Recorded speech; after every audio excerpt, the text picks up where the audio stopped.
How much does it really cost to start an Amazon business? There's tons of different ways to sell on the Amazon platform. There's 4 different ways where each business model is going to be different. And in this video, I'm going to be explaining that to you guys in depth. The first one is retail arbitrage. Initial investment, I would recommend around $500 to $200. Your Amazon account's going to be $400. Scanning app, Keep-On software.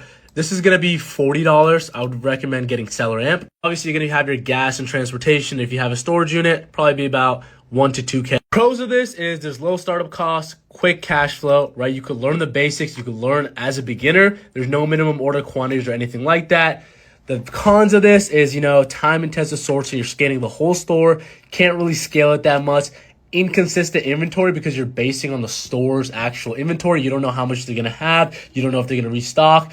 This lower profit margins, retail arbitrage tend to actually have higher profit margins. So I don't really agree with this. The business model I want to talk about is online arbitrage. This is where you're sourcing products online from your computer. Initial investment, I'd probably say $1 to $3K, right? You're going to be hiring a virtual assistant. You could have a prep service. You're going to have repricers, so the software is going to go up. But pros from this is you're working from home. It's way more scalable. You could have automated sourcing tools, better profit margins most of the time. The cons for this is there's going to be more competition because everyone wants to source from home. Account health risk, make sure you're sourcing from verified suppliers. Next one I want to talk about is wholesale. Wholesale is going to be a lot more to invest, right? You're going to need like 5 to 6K because these wholesalers are going to need minimum order quantities from you. They're going to be like, hey, if you want to order this product from me, this brand name product that you can make a profit off of, I want you to spend 500 units minimum. So for wholesale, I recommend about 5 to 10K because these wholesalers are going to be asking you, hey, we have a minimum order quantity of this brand. We know that you like it. We know that it's profitable.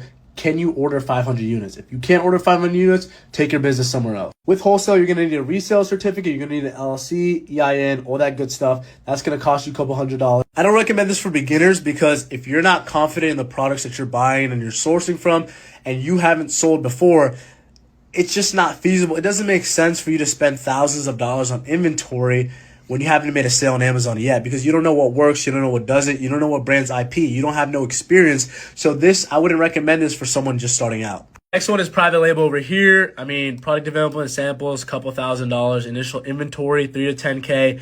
Photography, they're just more. You have to pay for ads. This is a whole nother ballpark. This is where you're building your own brand and you're selling on Amazon. You're advertising it. You're doing everything. You're sourcing it from China.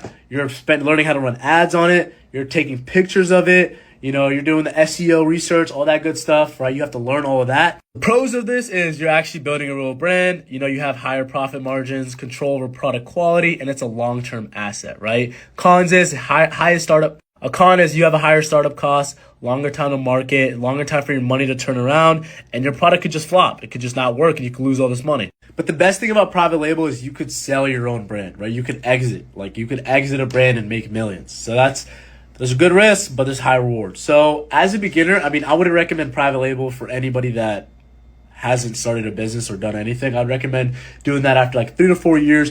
You've sold other people's brand. You scaled other people's brands before. Now you're ready to start your own. You have capital. You're okay with losing about $10,000 to $20,000. You wouldn't be homeless after that. If you're okay with that, I want to go ahead and start it and take that jump, right? It's high risk, high reward.